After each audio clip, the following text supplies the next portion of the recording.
ఈ రోజు క్వెషన్ వచ్చేసి రియల్ నంబర్స్‌లో 8 మార్క్స్ చాలా మోస్ట్ ఇంపార్టెంట్ సమ్ అనమాట. ఈ క్వెషన్ లేనిదే పబ్లిక్ ఎగ్జామ్ క్వెషన్ పేపర్ తయారు చేయరు. చూడండి. రూట్ ఈజ్ ఇర్రేషనల్ అని.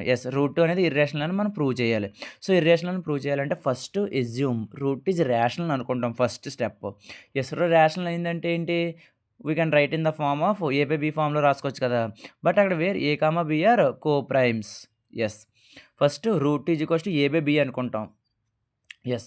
సో, ఈ బిని ఇవతలకి పంపించేసుకుంటాం. Root to B is equals to a. So, మనకి రేషనల్ అంటే మనకు రూట్ ఉండకూడదు. అవునా కదా! సో, రూట్ క్యాన్సిల్ చేసుకుంటాం. రూట్ క్యాన్సిల్ చేయాలంటే squaring on both sides. Square చేస్తే రూట్ ఆటోమేటిక్‌గా క్యాన్సిల్ అయిపోద్ది కదా! So, root to be whole square is equals to A square. ఇక్కడ ఈ స్క్వేరు, ఇక్కడ రూటు క్యాన్సిల్ అయిపోద్ది. ఇంకేం మిగిలినయి మనకి యాక్చువల్‌గా మనకి ఏబీ హోల్ స్క్వేర్ ఏంటి? A square into B square కదా! సో, ఇక్కడ చూడండి. Root two B whole square ఉంది. సో, దీన్ని విడిగా రాస్తే root 2 whole square into B square. అప్పుడు ఇది క్యాన్సిల్ అయిపోయి ఇంకేం మిగులుతది? 2 ఇంటూ బీ స్క్వేర్ మిగులుతది ఇక్కడ. ఓకేనా? కన్‌ఫ్యూజ్ అవ్వద్దు.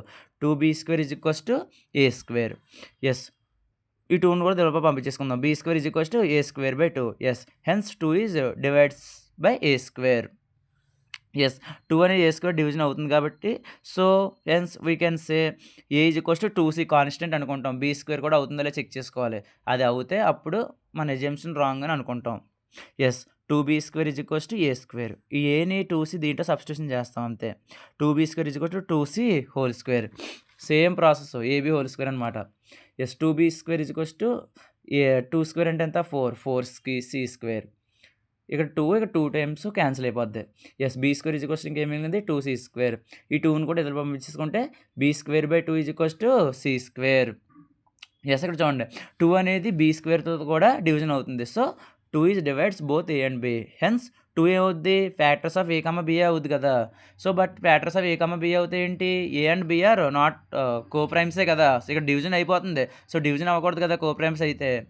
సో, అప్పుడు అవర్ అజంప్షన్ ఈజ్ రాంగ్ అనమాట. So, root is irrational. ఇలా చేస్తాం. ప్రాసెస్ అంతా ఒకటే. మీకు రూట్ 2 వస్తే చాలు. రూట్ 3, రూట్ 5, రూట్ 7 ఈజీగా ఆటోమేటిక్‌గా వచ్చేస్తది. ఓకేనా?